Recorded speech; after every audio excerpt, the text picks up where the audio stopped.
एक ऑर्गेनाइज्ड घर और साफ़ घर को लेके बहुत सारे कन्फ्यूजन्स हमारे दिमाग में होते रहते हैं। मोस्टली लोगों को लगता है कि बहुत सारे ऑर्गेनाइज़र्स अगर हमने अपने घर में ला लिए तो सारी चीज़ें अच्छे से ऑर्गेनाइज्ड रहेंगी और दिन रात हम लोग अपने घर को ऑर्गेनाइज़ करने में या फिर चीज़ें ठीक से रखने में लगे रहते हैं। तो ऐसी बहुत सारी बातें हैं जो एक ऑर्गेनाइज्ड घर के लिए ज़रूरी नहीं है। डिस्कस करते हैं आज के इस वीडियो में, बहुत सारी चीज़ें आपके साथ शेयर करूँगी। हेलो गाइज़, नमस्ते एंड वेलकम बैक।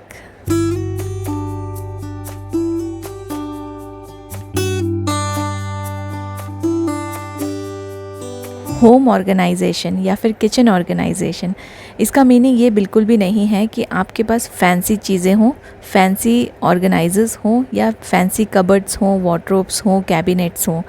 जब मुझे समझ में आया था कि घर ऑर्गेनाइज होना चाहिए और इसकी इम्पोर्टेंस क्या है, तब मैंने बहुत सारे ऑर्गेनाइजर्स नहीं ख़रीदे थे।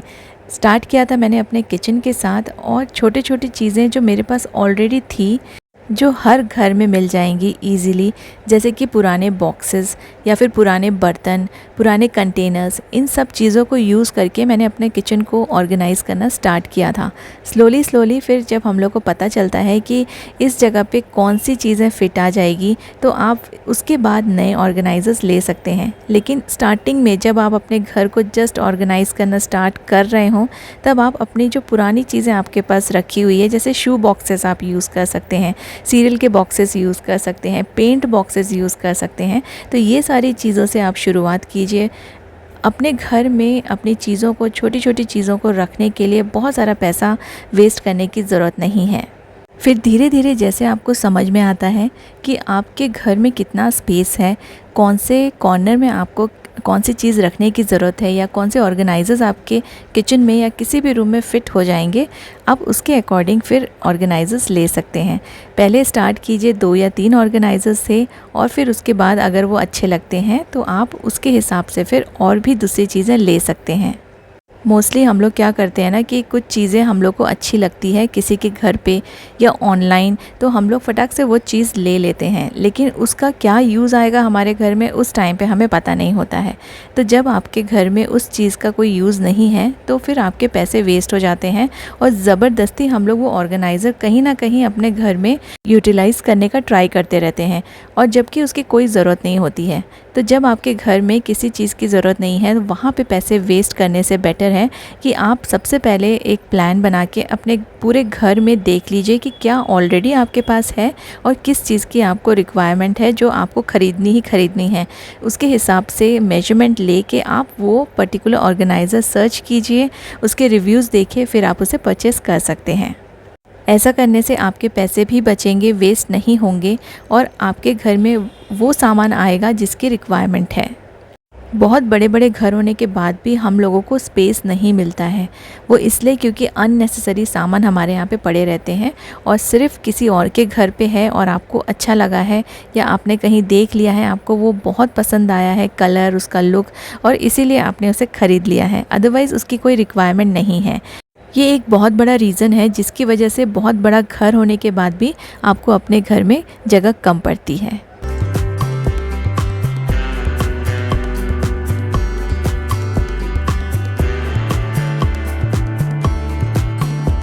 आप लोग मुझे बहुत सारे कमेंट्स करते हैं और मुझे बहुत सारी तारीफ़ भी मिलती है मेरे घर को लेके कि आपका जो घर है वो बिल्कुल परफेक्ट है, अच्छे से ऑर्गेनाइज्ड रहता है।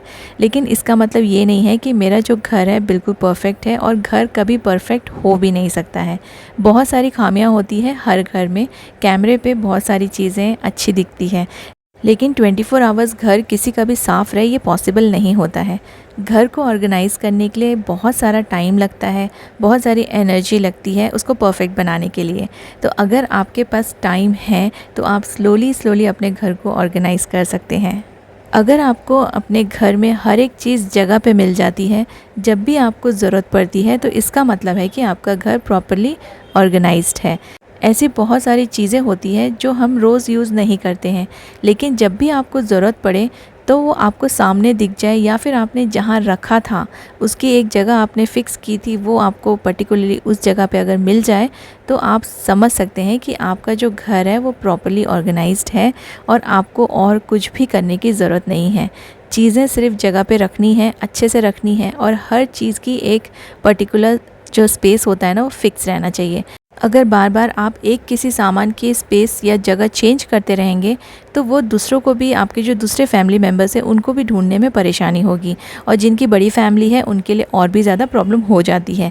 इससे हर चीज़ की एक फ़िक्स जगह कर दीजिए, उससे किसी भी पर्सन को प्रॉब्लम नहीं होगा और सबको पता रहेगा कि इस जगह से उठाना है हमें ये सामान और इस जगह पे ही वापस रख देना है।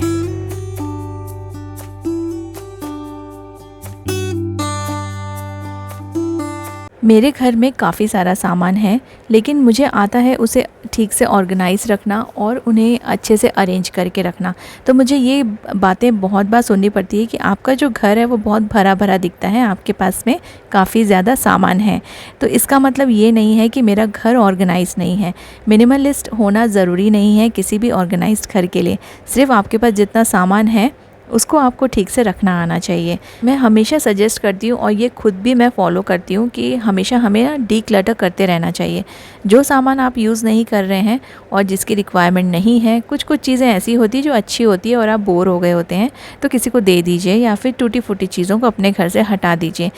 लेकिन सिर्फ घर को ऑर्गेनाइज रखने के लिए आपको मिनिमलिस्ट होने की ज़रूरत नहीं है। आप बहुत सारे सामान के साथ भी अपने घर को ऑर्गेनाइज कर सकते हैं।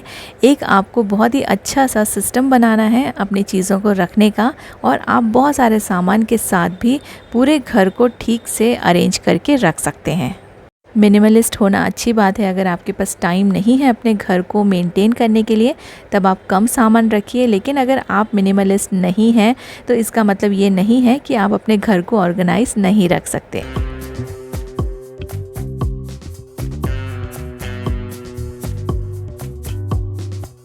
घर को ऑर्गेनाइज़ करने के लिए बहुत सारा समय लगेगा या बहुत सारा काम आपको करना पड़ेगा और एक ही दिन में आपको सारी चीज़ें करनी है। ये बहुत ही बड़ा मिसकंसेप्शन है। आप छोटी छोटी चीज़ों को, छोटे छोटे एरियाज़ को भी ऑर्गेनाइज़ कर सकते हैं। आपका घर कितना भी छोटा हो या आपके रूम्स कितने भी छोटे हों, कितना भी कम सामान हो, लेकिन एक साथ आप कभी भी ऑर्गेनाइज़ नहीं कर सकते अपने चीज़ों को। तो आप इसको प्लान कीजिए और छोटा छोटा एरिया लीजिए, क्योंकि आप एक साथ अगर पूरे घर का सामान निकाल देंगे ना तो वो आपके सर पे आ जाएगा इतना सारा काम, और उसको देखकर ही आपको ना कुछ भी करने की इच्छा नहीं होगी। अगर आपका बहुत बड़ा वार्डरोब है, आप एक पोर्शन लीजिए वार्डरोब का, अपने सिर्फ इंडियन क्लोथ्स जो हैं उसको कर लीजिए, दूसरे दिन आप वेस्टर्न क्लोथ्स को कर लीजिए। तो इस तरह से आप डिवाइड कर सकते हैं अपने समय को। इससे आपका टाइम भी बहुत ज़्यादा नहीं लगेगा घर को ठीक करने में, और आपकी एनर्जी भी बहुत ज़्यादा नहीं लगेगी, और जो पूरा सामान होता है ना वो भी एक साथ आपको निकालने की ज़रूरत नहीं पड़ेगी, क्योंकि किसी भी चीज़ को ऑर्गेनाइज़ करने के लिए हमको वो एरिया क्लीन भी करना पड़ता है और बहुत सारी चीज़ें प्लान करनी पड़ती है कि यहाँ पे कौन सा सामान रख सकते हैं, किस तरह से रख सकते हैं। इसलिए पार्ट बाय पार्ट में कीजिए, थोड़ा थोड़ा कीजिए टाइम, और अपने काम को डिवाइड कर लीजिए।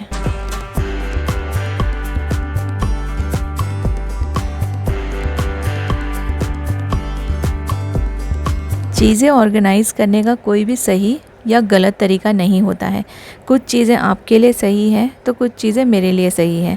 हो सकता है कि जो मैं आइडियाज़ आपको देती हूँ वो आपके घर के लिए परफेक्ट ना हो या सूटेबल ना हो। तो हर घर पे, हर घर के साइज़ पे, तरीके पे और आपके चॉइस पे भी डिपेंड करता है कि आपका जो घर है वो आप कैसे ऑर्गेनाइज़ करना चाहते हैं, क्या चीज़ें रखना चाहते हैं। तो कुछ चीज़ें आपके लिए सही हो सकती है और कुछ चीज़ें मेरे लिए सही हो सकती हैं। अपने अपने घर के हिसाब से आप किसी और के आइडियाज़ को चेंज करके यूज़ कर सकते हैं। जैसे मैंने आपको कोई आइडिया दिया तो आप उसको थोड़ा बहुत इधर उधर चेंज करके आप अपने घर में उसे यूटिलाइज़ कर सकते हैं। लेकिन ज़रूरी नहीं है कि 100% जो मैं कर रही हूँ वो आपके घर के लिए भी सही होगा। घर के काम करने का कोई पर्टिकुलर समय नहीं होता है। जब आपको टाइम मिले और जब आपका मन करे आप ये काम कर सकते हैं।